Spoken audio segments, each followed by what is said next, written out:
Ready?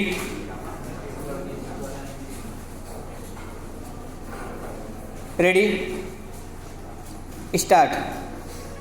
व्यक्तित्व की व्याख्या से मनोवैज्ञानिक ग्रंथों के पन्ने पन्ने भरे पड़े हैं। इसके संदर्भ में अनेक संप्रदाय हैं, सिद्धांत हैं, मन एवं विचार हैं।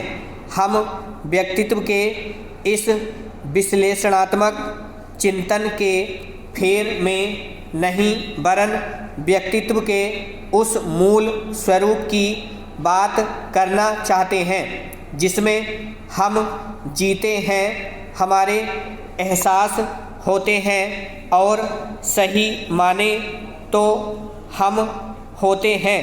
हमने कभी इस पर ध्यान नहीं दिया कि आखिर में हम क्या हैं, हमारी चाहत क्या है और क्या होनी चाहिए। क्यों हम स्वयं से भागते हैं और संसार की भीड़ में खो जाना चाहते हैं? क्या हमारी निजता, अकेलापन खो गया है या फिर हमें काटता डराता है?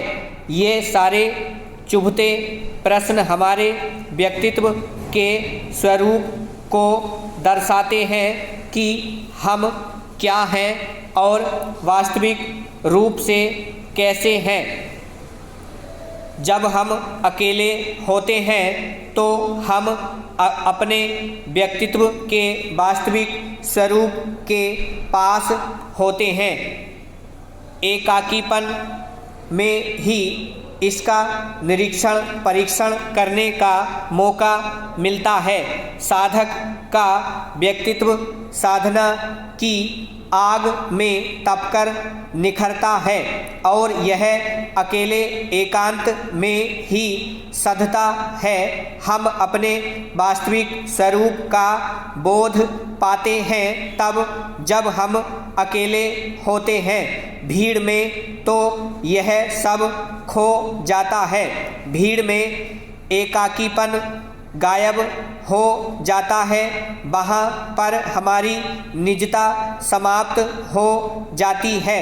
फिर भी हमें एकाकीपन सालता है, काटता है और लोगों की भीड़ हमें आकर्षित करती है, लुभाती है और हम बरबस उस ओर चले जाते हैं।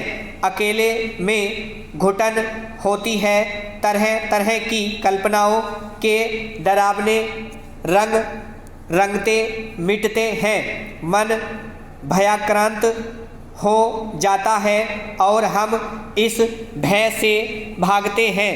भीड़ में यह भय कहीं सिमट जाता है, परंतु जब भी अकेले होते हैं फिर से यह भय सताने डराने लगता है।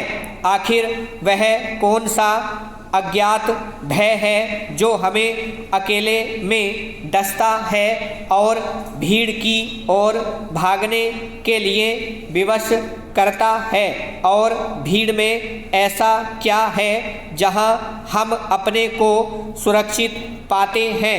इन प्रश्नों का समाधान हमारे व्यक्तित्व की गहरी परतों में ढका ढपा एवं दबा पड़ा है। जब हम अकेले होते हैं तो हमारे वर्तमान पर अतीत का गहरा दबाव पड़ता है। कितनी विचित्र विडंबना है कि हम रहते वर्तमान में हैं और जीते अतीत में। अतीत की काली काली रेखाएं हमारे वर्तमान को आहत करती हैं। अतीत की सुनहली यादें भी होती हैं जिनमें हमारी सुखद कल्पनाओं के अनेक चित्र संचित होते हैं, परंतु मन ऐसा है कि सुखद परिदृश्य के बदले दुखद बातों को कुरेदने में अधिक रुचि लेता है। ब्रावो।